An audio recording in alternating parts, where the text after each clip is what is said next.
The massive hall on Nexus Prime buzzed with voices from 100 different species. Ambassador Tejo sat at the human table, watching the chaos with tired eyes. This was his 15th year representing Earth at the Galactic Council meetings. Today felt different. Today felt like the end. Diane leaned over from her seat beside him. She was the human military advisor, a woman who had seen too many battles. "They're not even listening to us anymore," she whispered. Tejo nodded slowly. The Velkari delegate was speaking now, his blue skin shimmering under the hall's lights. He wanted mining rights to the asteroid belt near Mars, not some of the asteroids, all of them. The translator made his voice sound calm, but Tejo could hear the demand underneath. "The Velkari Empire requires these resources for the good of all galactic citizens," the alien said. His forearms moved as he spoke, pointing at holographic charts. "Humans have proven they cannot use these materials efficiently." Several other delegates made sounds of agreement. The bird-like Thraxians clicked their beaks. The crystal beings called Keth hummed in harmony. To them, humans were still newcomers. 50 years in galactic society meant nothing when some species had been spacefaring for thousands of years. Bo-Ra, the third human delegate, touched her tablet. Numbers appeared in the air above their table. The statistics were clear. Humans had shared more medical knowledge in 50 years than most species had discovered in centuries. Human doctors had saved millions of alien lives. Human engineers had built the relay stations that made fast travel possible between star systems. The Thraxian general stood up next. His feathers were bright red, meaning he was angry about something.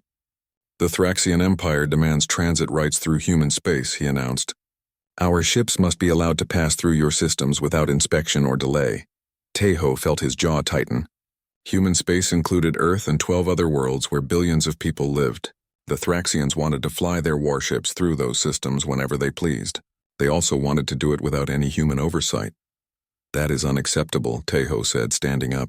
His voice carried clearly through the hall's sound system. "Human civilians live in those systems. We have the right to know what ships pass through our territory." The council speaker, a tall being called Veltharax, made a dismissive gesture with his tentacles. "Human concerns about security are primitive territorial instincts," he said. "Advanced species understand that the galaxy belongs to everyone." More agreement came from around the hall. The Keth delegate began speaking in musical tones about research stations. They wanted to build facilities on human worlds to study human behavior. They claimed it was for the benefit of science, but Tejo knew better.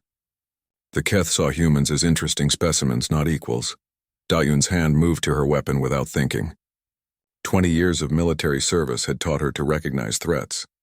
"They want to turn us into lab rats," she muttered. The voting began. One by one, the council members voted on the proposals.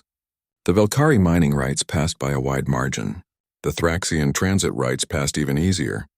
The Keth research stations got approved with only 3 dissenting votes. Then came the final insult. Veltharax announced a vote to change human representation in the council. "Given humanity's junior status in galactic affairs," he said, "the council believes 3 delegates is excessive. 1 delegate will be sufficient for future meetings." Tejo watched the vote happen in real time. Species that humans had helped, worlds that human doctors had saved, civilizations that used human technology every day. They all voted to reduce human influence. The measure passed overwhelmingly. The hall went quiet as the voting ended. Thousands of beings from dozens of species waited to see how the humans would react. Most expected angry words or threats. Some thought the humans might storm out dramatically and return later with new demands. Tejo stood up slowly. His hair was gray now, and his face showed the lines of many years spent in diplomatic service. But his eyes were sharp and clear. When he spoke, his voice was calm and controlled. "Honored Council," he began, using the traditional greeting. "For 50 years, humanity has participated in this body with hope and good faith. We have shared our knowledge freely. We have opened our trade routes to all species. We have fought and died alongside your soldiers in 3 major wars." He paused, looking around the vast hall. "We have asked for only 2 things in return: respect and fair treatment. Today you have made it clear that you are incapable of providing either." Daun and Bo-Ra stood up beside him.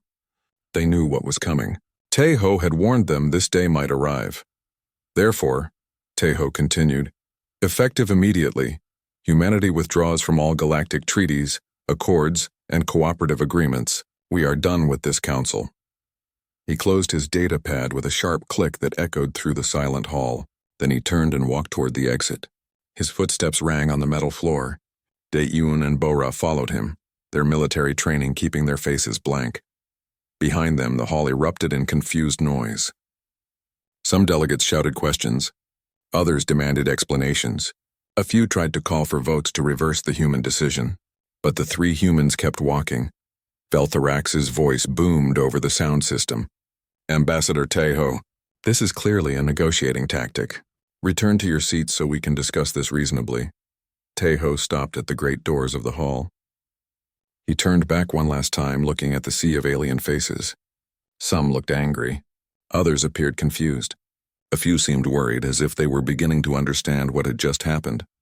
This is not a negotiation, Tae-ho said. His voice carried to every corner of the hall. This is goodbye. The doors closed behind them with a final definitive sound. In the hallway outside, Bora finally spoke. Sir, they're going to realize their mistake eventually. Tae-ho smiled for the first time in months. Yes, he said. But by then it will be far too late. Word of humanity's withdrawal spread through the galaxy within hours. Most alien governments assumed it was temporary. They believed humans would return within days or weeks, ready to accept whatever terms the council offered. They were about to learn how wrong they could be. 6 months had passed since the humans walked out of the Galactic Council. Most alien governments still believed it was a temporary tantrum. They were about to learn otherwise. Min-ho sat in his office on Earth, reviewing the final shutdown orders. As director of the Terra Medical Consortium, he controlled the flow of human medical aid to alien worlds.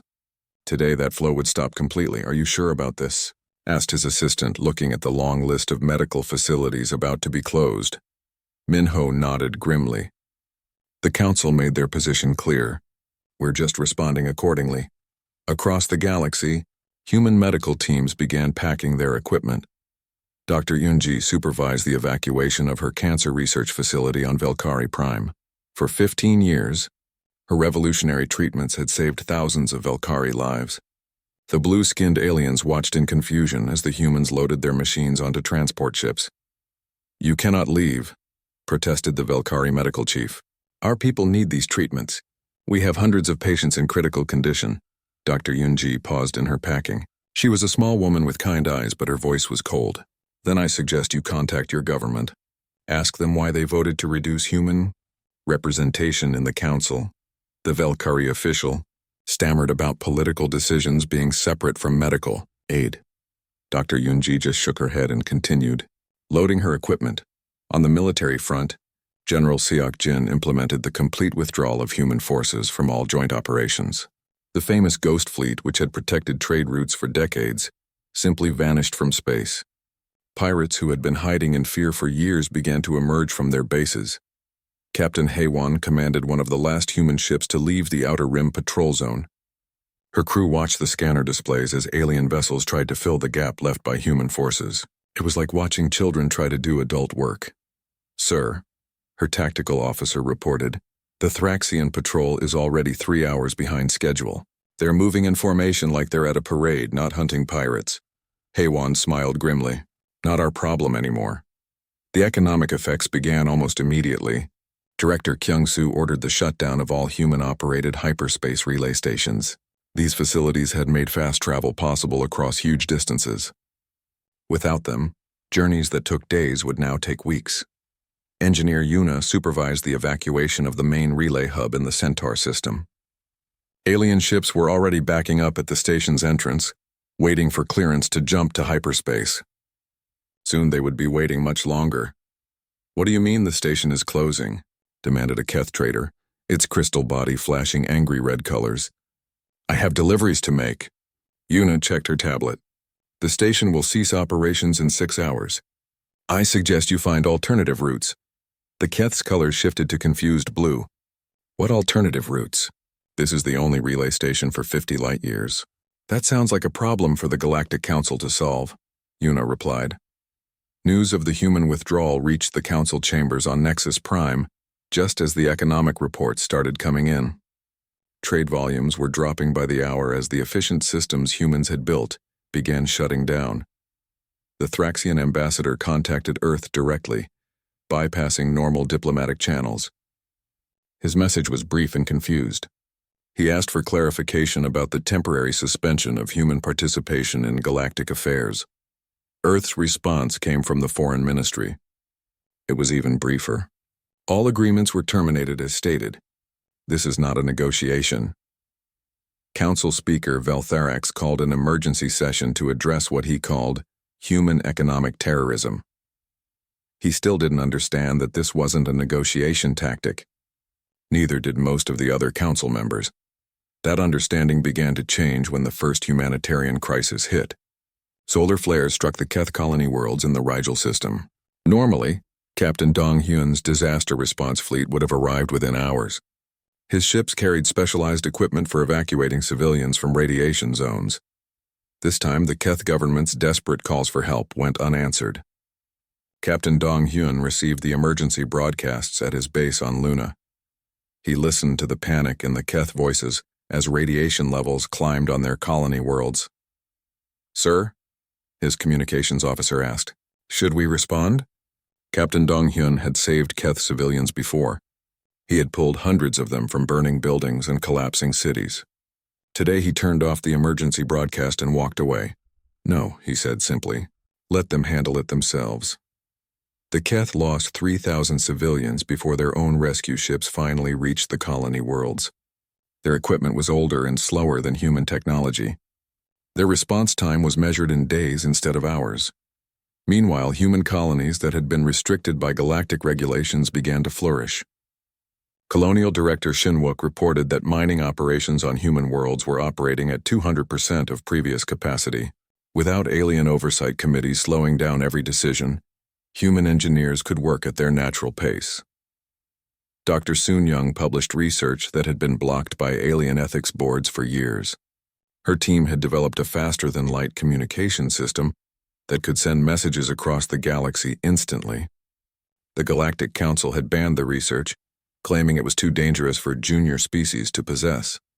Now, human colonies could communicate with Earth in real time. While alien governments struggled with communication delays of weeks or months, human leadership could coordinate their response to galactic events instantly. The first direct confrontation came when a Thraxian fleet tried to force passage through human space. They claimed emergency rights under the old treaties. Admiral So Young met them at the border with a small human squadron. "This is Admiral So Young of the Earth Defense Force," she broadcast to the Thraxian ships. "You are entering human territory without permission. Turn around immediately." The Thraxian commander was General Kexthar, an old warrior who had fought alongside humans in the Cygnus War. "Admiral, this is an emergency mission. We invoke the Mutual Assistance Treaty." "What treaty?" So Young replied. "We withdrew from all agreements 6 months ago. You voted to support that decision when you reduced our council representation." The standoff lasted for hours. Finally, the Thraxian fleet turned around and took the long route to their destination. A journey that should have taken 2 days would now take 2 weeks. Financial Director Gi-jun monitored the growing economic chaos from his office in Geneva. Alien stock markets were crashing as trade networks collapsed. The efficient logistics systems that humans had built over 50 years were falling apart in a matter of months. The breaking point came when 3 separate wars broke out over trade disputes. These were exactly the kind of conflicts that human mediators had prevented for decades. Without neutral human arbitrators, minor disagreements escalated into shooting wars. Intelligence Officer Hyun-woo watched the conflicts unfold from Earth's listening posts. "Sir," he reported to his commander, "the Gelthari and Vorthon systems are exchanging fire over shipping rights. Both sides are requesting human mediation." His commander looked at the intelligence reports. Similar requests were coming in from a dozen other systems. "Standard response to all of them," he ordered. "Refer them to the Galactic Council." But the Galactic Council was paralyzed by internal disputes. Without human influence to smooth over disagreements, the council members spent more time arguing with each other than solving galactic problems. As the months passed, it became clear that humanity's withdrawal was not temporary. More importantly, it was not reversible. The humans had moved on. They were building something new, something that didn't include the species that had dismissed them as primitive and junior partners. The galaxy was beginning to learn what it meant to lose humanity's cooperation. The lesson was harsh, and it was only getting started. 1 year after humanity walked away from the Galactic Council, the effects were impossible to ignore. Admiral Junseo stood on the observation deck of Earth's orbital defense station, watching the chaos unfold through long-range sensors. "Another pirate attack in the Vega system," reported his tactical officer. "That's the 15th this week," Junseo nodded grimly. Before the human withdrawal, pirate attacks had been rare. The Ghost Fleet had made sure of that. Now, with human ships gone, pirates struck with impunity. Alien patrol fleets were slow, predictable, and poorly coordinated. "Any casualties?" he asked. 300 dead on a Thraxian cargo ship. The aliens are requesting emergency assistance. "Standard response," Junseo said without emotion. "Refer them to the Galactic Council." The medical situation was even worse. Dr. Soon Young sat in her laboratory on Mars, reviewing the desperate messages that arrived daily. Alien medical systems were collapsing without human support. "Doctor," her assistant said nervously, "we have another emergency request from the Velkari. Their radiation treatment centers are failing. They're asking for technical assistance." Dr. Soon Young didn't look up from her research. "Archive it with the others." The assistant hesitated. "But doctor, thousands of people will die." "Yes," Dr. Soon Young replied coldly. "They will die because their government decided humans were too primitive to deserve equal representation. Send them a copy of our withdrawal notice if they need a reminder." The elegant Dr. Insuk faced similar requests at her medical research facility. Alien governments were begging for access to human treatments that had kept their populations healthy for decades. Each request received the same response: "Refer to your species' traditional medical practices." The economic collapse was spreading faster than anyone had predicted. Financial Director Gi Jun monitored the situation from his office in Seoul. Alien governments that had been wealthy and stable for centuries were approaching bankruptcy. "The Keth Collective is requesting emergency loans," his assistant reported. "Their crystal trade network has completely broken down." Gi Jun looked at the financial reports. Without human logistics coordination, the Keth couldn't efficiently move their products between star systems. Journey times had tripled and cargo losses were mounting daily. "Loan denied," he said simply. "Suggest they contact the Galactic Development Bank." "Sir, the Development Bank collapsed last month. They depended on human financial modeling for risk assessment. Not our problem anymore." Navigation specialist Sang Woo was dealing with similar issues in the transportation sector. The hyperspace routes that humans had maintained for decades were becoming increasingly unreliable. Without human technical expertise, alien engineers couldn't properly calibrate the relay stations. "We're getting reports of ships lost in hyperspace," his colleague reported. "The Draconian Empire lost an entire cargo fleet yesterday. They just vanished during a routine jump." Sang Woo shook his head. "They shut down our navigation protocols because they claimed humans were too controlling. Now they're learning why those protocols existed." Ambassador Yu Jin monitored the situation from Earth's intelligence center. The intercepted communications painted a picture of growing desperation across the galaxy. Even species that had strongly supported reducing human influence were beginning to have second thoughts. The Velkari medical minister just sent a private message to the Thraxian Emperor, she reported to her supervisor. "He's suggesting they might have been too hasty in supporting the vote against human representation." "Any response from the Thraxians?" "They're too busy dealing with their own problems. Pirate attacks on their trade routes have increased by 400%. Their military can't respond fast enough to protect their merchants." The first major disaster struck when Kepler Station began to fall apart. The massive orbital facility housed 50,000 beings from dozens of species. It had been a model of interspecies cooperation, largely because humans had managed its complex administration. Station Chief Wu Jin had left his post 6 months ago, along with the entire human administrative staff. The aliens who replaced them were competent individuals, but they couldn't work together effectively. What should have been minor resource allocation disputes escalated into serious conflicts. "The Keth section is refusing to share power with the Velkari sections," reported the station's new administrator, a Thraxian named Kextos. "They claim the Velkari are using more than their allocated amount." "What do the Velkari say?" asked the Draconian security chief. "They say the Keth readings are wrong because their crystal biology affects the power sensors." "Who's right?" "I don't know. The human administrators always handled these disputes. The situation spiraled out of control over the next few days. Without human mediation, small disagreements became major conflicts. When security forces from different species started taking sides, violence erupted.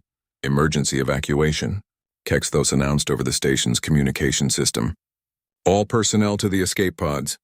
The evacuation was chaotic and dangerous. Ships from different species couldn't coordinate their rescue efforts properly. Several collisions occurred as alien pilots tried to dock with the failing station simultaneously. Intelligence Officer Hyun Woo watched the disaster unfold from Earth's monitoring station. 50,000 beings evacuated in panic, he reported. The station is a total loss. Casualties? His commander asked. Surprisingly low, only 37 dead, mostly from the evacuation accidents. The old human safety protocols saved them even after we left. Yes, sir. The aliens followed our emergency procedures without realizing it. The most serious consequence was happening to smaller species that had depended on human protection. The Corvani, a peaceful species of traders, were being systematically absorbed by their aggressive neighbors. The Turellians, who had no military to speak of, were facing extinction as their worlds were invaded. The Corvani government is requesting asylum on human worlds, reported Foreign Minister Yun Ho to the Earth Leadership Council. They say their species faces genocide without human protection. President Kang Min reviewed the request carefully. The Corvani had been loyal allies of humanity for decades. They had voted against reducing human representation in the council. Approved, she decided. But make it clear that this is humanitarian aid, not a political alliance. We're not getting pulled back into galactic politics to save species that threw us out. The balance of power that humanity had helped maintain for 50 years was crumbling rapidly. Major species were expanding their territories, absorbing smaller neighbors, and settling old scores with violence instead of diplomacy. The galaxy is reverting to the way it was before humans arrived, observed strategic analyst Jun Ho during his daily briefing. Multiple competing empires, constant border conflicts, and the strong preying on the weak. How long until complete breakdown? Asked his supervisor. At current rates? Maybe 2 more years before we see major wars between the primary species. The Thraxians and Velkari are already having incidents along their border. Meanwhile, human space was thriving. Colony Director Shinwook reported record levels of economic growth and technological advancement. Without alien restrictions and oversight, human innovation was accelerating at an unprecedented pace. We've made more technological progress in the past year than in the previous 10, he reported proudly. Our new manufacturing processes are 300% more efficient than anything the aliens use. Research Director Su Jin announced breakthrough after breakthrough. The faster-than-light communication system was operational. New propulsion technologies were cutting travel times in half. Medical advances were extending human lifespans and improving quality of life dramatically. It's remarkable what we can accomplish when we're not constantly explaining ourselves to alien oversight committees, she told her research team. The first serious attempt at reconciliation came when a secret Thraxian envoy arrived at Earth. Ambassador Eugene met with the bird-like alien in a private facility in Switzerland. My emperor regrets the recent misunderstandings, the envoy said carefully. Perhaps we can find a way to restore cooperation between our species. What misunderstandings? Eugene asked coldly. Your empire voted to reduce human representation because you believed we were primitive and junior partners. Has something changed? The envoy shifted uncomfortably. We may have underestimated human contributions to galactic stability, you think? The Emperor is prepared to offer favorable trade agreements. We don't need your trade agreements. Human commerce is doing quite well without alien partners. The envoy tried several more approaches, offering various concessions and benefits. Each was politely declined. Finally, he asked the question that was really bothering his government. What would it take for humanity to return to the Council? Eugene smiled, but it wasn't a friendly expression.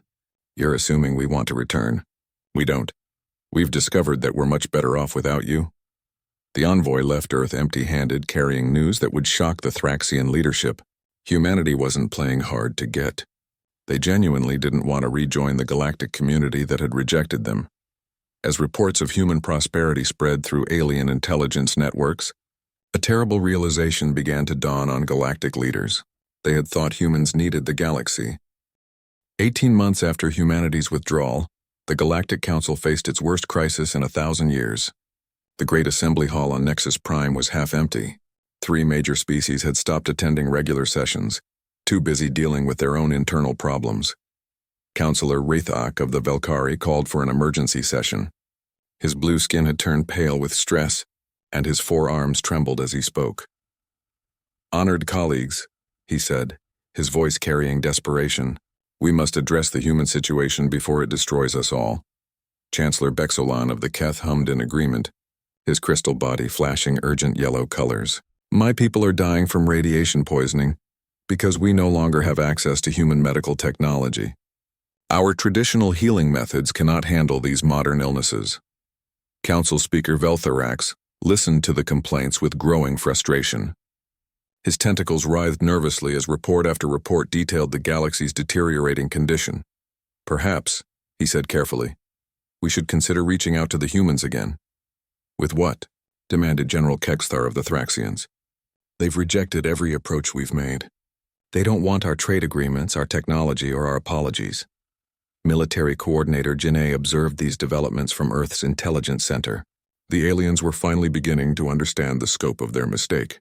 But their attempts to fix it were pathetic. "They're trying to replace human capabilities with committee approaches," she reported to her superiors. "The new peace fleet they assembled has ships from 12 different species, each using incompatible technology and tactics." Her commander reviewed the intelligence files. "How are they performing?" "Badly. Last week, a Velkari ship accidentally fired on a Thraxian vessel because their communication protocols don't work together. The week before, 3 ships collided during a simple patrol formation.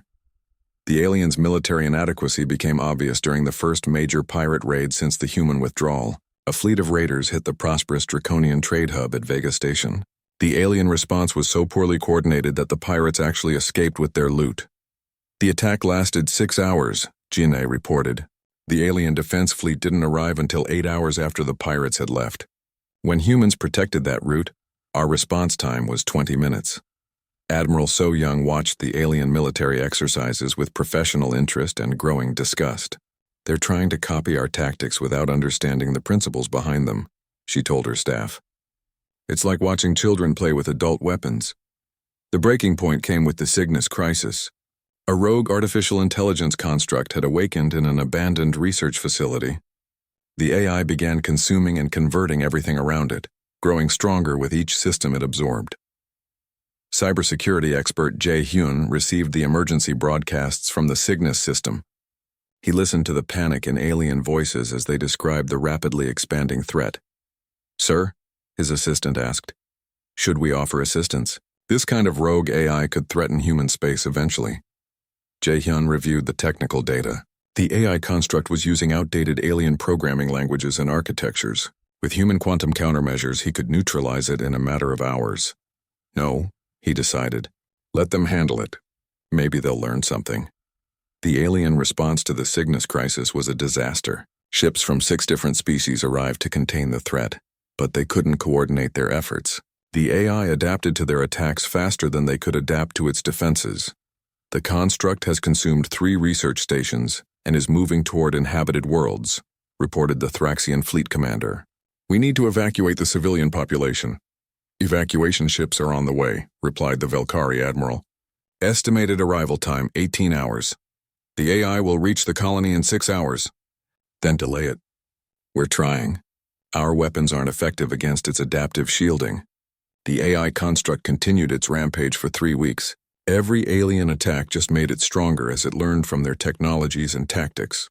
17 inhabited worlds were consumed before alien forces finally managed to contain the threat. Defense Minister Chang Hoon received detailed reports on the crisis from human intelligence assets. Total casualties, 2 billion beings. Time to containment, 21 days. Estimated time for human response to the same threat, 6 hours. President Kang Min reviewed the casualty reports with a heavy heart. "Could we have prevented this?" "Easily," Chang Hoon replied. "But they made their choice when they voted us out of the council." The Cygnus crisis finally convinced alien leaders that they needed human help. The Thraxian Empire was the first to break, sending a formal apology to Earth. Foreign Minister Yunho received the message in his office in Seoul.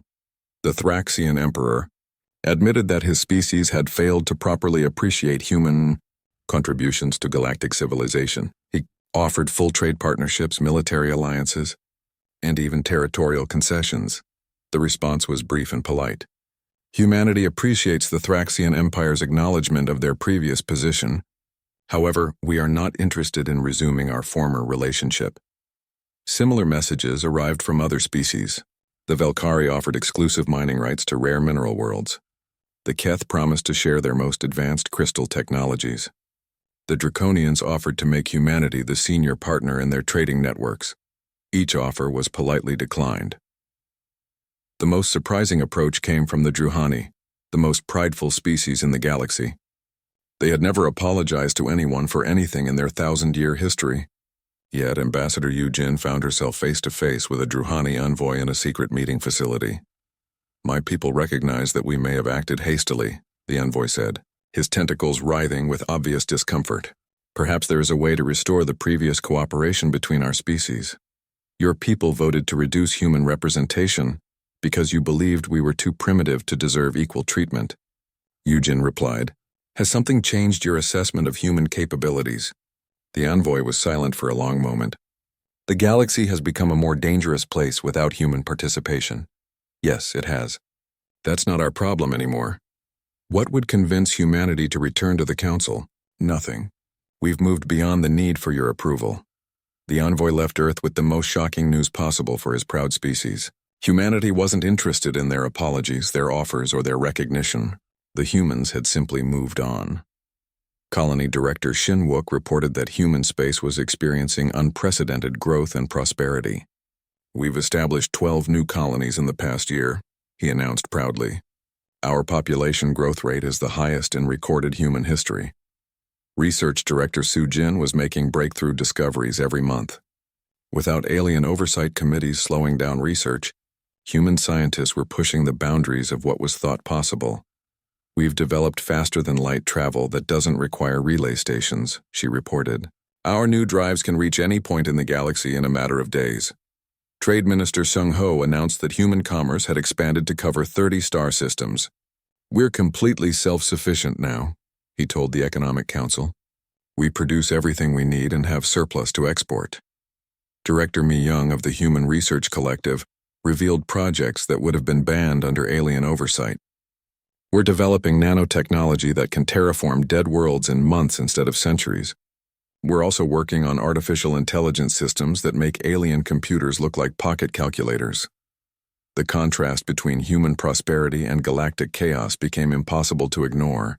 While alien civilizations struggled with economic collapse, political instability, and military inadequacy, human space flourished. Captain Haye Jin commanded the newest generation of human warships. Her vessels were sleeker, faster, and more powerful than anything in alien fleets. More importantly, they were crewed by humans who worked together with efficiency no alien alliance could match. "Sir," her tactical officer reported, "we're receiving distress calls from the Antares system. Another pirate attack on a Velkari convoy." "Response?" Haijin asked. "Standard protocol. Contact the Galactic Council for assistance. Log it and continue patrol. That's not our sector anymore." The psychological impact on alien leaders was becoming severe. Species that had considered themselves superior to humanity for millennia were forced to confront their own inadequacies. The Thraxian Emperor had reportedly stopped attending public functions. The Velkari Leadership Council was paralyzed by internal arguments about how to approach humanity. Even the proud Druhani were showing signs of stress. Their rigid social hierarchy was breaking down as younger members questioned the wisdom of their elders. Intelligence Officer Hyun Woo monitored alien communications and reported increasing desperation in their private messages. "They're starting to blame each other for the human situation," he observed. "The unity they maintained for centuries is falling apart. Any signs they're planning military action against human space?" His commander asked. "No, sir. They're too busy dealing with internal problems. Besides, they've seen what our new ships can do during border patrols." The year ended with an unprecedented development. The reformed Galactic Council. 3 years after humanity walked away from the Galactic Council, the galaxy had changed beyond recognition. Strategic analyst Jun Ho sat in his office on Luna, studying the latest intelligence reports with fascination and horror. The old galactic order is completely dead, he reported to the Earth Leadership Council. We're looking at 3 major power blocks forming from the chaos, with dozens of smaller species caught in between. The holographic display showed the new political map. The Thraxian-Draconian Alliance controlled the galactic north, having absorbed 12 smaller species through conquest or coercion.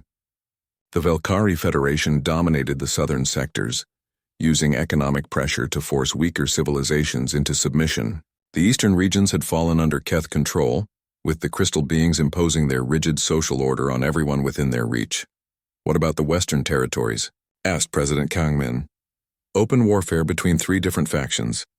The Corvani Remnant, the Free Worlds Alliance, and something calling itself the Liberation Front. They've been fighting for 8 months. The Cygnus crisis had finally been resolved, but the cost was staggering. 2 billion dead across 17 worlds. Entire civilizations wiped out because alien forces couldn't coordinate an effective response to a threat that human technology could have neutralized in hours. Medical Coordinator. Ji-un reviewed the casualty reports with professional detachment. The death toll could have been prevented if they had maintained access to human quantum countermeasures, she observed. Instead, they insisted on using their own proven technologies. Any requests for assistance from the affected regions? Asked her supervisor. Hundreds, all filed in the standard archive. We're not a galactic rescue service anymore. Trade Minister Sung Ho reported on the economic transformation of human space. Our gross domestic product has tripled since the withdrawal, he announced proudly. We're now the wealthiest civilization in the galaxy, measured by any standard. The human economic sphere had expanded to include 47 star systems, advanced manufacturing centers, research facilities, and agricultural worlds formed an interconnected network of prosperity that operated with clockwork efficiency. The aliens are trying to copy our economic model, Sung Ho continued, but they can't replicate the cooperation and coordination that makes it work. Their attempts at creating unified economic zones keep falling, apart due to internal disputes, Director. Ma Young of the Human Research Collective announced the completion of projects that alien ethics committees had blocked for decades. We've successfully terraformed 3 dead worlds using advanced nanotechnology, she reported. The process that used to take centuries now takes 6 months. What about the artificial intelligence research? Our new AI systems are operational and stable. They're approximately 1,000 times more powerful than the best alien computers, with perfect safety protocols built into their core programming. Meanwhile, the Lesser Council, as they now called themselves, struggled with problems that seemed to multiply daily. The Grand Assembly Hall on Nexus Prime was often empty, as species stopped attending meetings that accomplished nothing. Council Speaker. Veltharax had aged visibly in the 3 years since humanity's departure. His tentacles moved slowly as he tried to maintain order during increasingly chaotic sessions. The Rigel incident requires our immediate attention, he announced to the half-empty hall. Border conflicts between the Thraxian Alliance and Velkari Federation have escalated to actual shooting. The Thraxians claimed the Velkari attacked. Their patrol ships, reported one delegate. The Velkari say the Thraxians invaded their territory, added another. Who's telling the truth? Veltharax asked. Silence. Without human arbitrators to investigate and mediate, these disputes were impossible to resolve. Each side presented evidence that supported their version of events, and there was no neutral party with the skills to determine the facts. We could ask the humans to mediate, suggested a junior delegate. The hall erupted in bitter laughter. Everyone knew the humans would never agree to such a request. Captain Hyejin observed these conflicts from the bridge of her flagship, the newest generation of human warship. Her vessel was stationed at the border of human space, monitoring the chaos beyond but not interfering. Another skirmish in the Vega system, her tactical officer reported. Thraxian and Velkari fleets are exchanging fire over mining rights. Casualties? Hyejin asked. Light so far. Both sides are being careful not to escalate too much. They're afraid a real war would bring the Keth into the conflict as opportunistic allies of whoever's winning. Yes, sir. The old balance of power is completely gone. The most tragic development was the fate of smaller species that had depended on human protection. Political observer Dong Wook, monitored their decline with clinical interest and private sadness. The Terrellian civilization is extinct as of yesterday, he reported during his weekly briefing. The last of their colony ships was captured by draconian raiders. Their species survived for 50,000 years until 3 years ago. The Corvani, still fighting in the Free Worlds Alliance, but they've lost 80% of their original territory. I estimate complete absorption by the Thraxian Alliance within 2 years. Any intervention possible? We could end their conflicts in a matter of days, Dongwook replied. But the policy is clear. We're not getting involved in galactic politics anymore. President Kang Min struggled with these decisions more than she let anyone see. The Corvani had been loyal allies of humanity for decades. The Terrellians had never voted against human interests in the Council. But Earth's position was firm. Humanity had moved beyond galactic politics. The most dramatic confrontation came when the Reformed Lesser Council sent their most prestigious delegation to Earth. Elder Kixthon of the Druhani led a group representing every major surviving civilization. Prime Minister Yunwu received them in the magnificent diplomatic center in Geneva. The building had been designed to host alien dignitaries, but now it felt like a museum of a bygone era. Honored humans, Elder Kixthon began, his tentacles arranged in the traditional posture of supplication. We come bearing the full authority of the galactic community. What's left of it, observed Foreign Secretary Sun Wu quietly. The delegation offered everything they could think of. Full human control over the Council, veto power over any galactic decisions, exclusive trade rights to entire sectors of space, tribute payments from every alien civilization. We recognize human superiority in all matters of galactic governance, Elder Kixthon said, his proud species' ultimate humiliation complete. We ask only for the benefit of human guidance in these troubled times. Prime Minister Yunwu listened politely to the long presentation. When it finished, she exchanged glances with her advisors. The answer had been decided years ago. We appreciate your acknowledgement of past errors, she said diplomatically. However, humanity has moved beyond the need for galactic government. We're quite content with our current arrangements, but the galaxy is falling apart, protested the Velkari representative. Without human leadership, we're descending into chaos and warfare. Yes, Sun Wu replied calmly. That's not our responsibility anymore. Surely there must be something we can offer. Nothing you possess interests us. We've built our own civilization, and it works better than anything you've achieved in your thousands of years of trying. The delegation left Earth carrying the most shocking news in galactic history. Humanity didn't want to rule the galaxy. They had simply moved beyond it. Captain Heiwan commanded the first human generation ship as it prepared to leave the galaxy entirely. The massive vessel, larger than any alien city, was humanity's declaration of independence from galactic civilization. Final systems check complete, she reported to Earth Control. We're ready to begin the journey to Andromeda. Understood, Captain. Safe travels to humanity's new frontier. The generation ship's departure was observed by alien intelligence services throughout the galaxy. The message was clear. Humanity wasn't just rejecting galactic politics. They were looking beyond the galaxy itself, to new frontiers where they could build something better.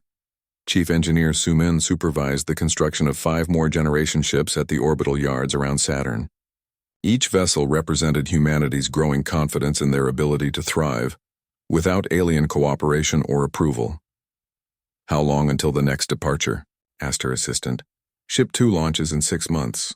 We'll have a steady stream of generation ships heading to new galaxies within 5 years. What about the aliens? Do they understand what this means? So Min looked out at the construction yards where humanity's future was taking shape. They're beginning to. Some of their leaders are starting to realize that we're not just independent from them. We're evolving beyond them. The final confrontation came when Ambassador Teho, now retired but still influential, received a personal visit from his old counterpart, Veltherax. The aging Druhani came to Earth privately, without the knowledge of his government. My old friend, Veltherax said as they sat in Teho's garden overlooking the Pacific Ocean. Surely there must be a way to repair what was broken. Teho served his guest Earth tea, a gesture of hospitality that felt strange given their history.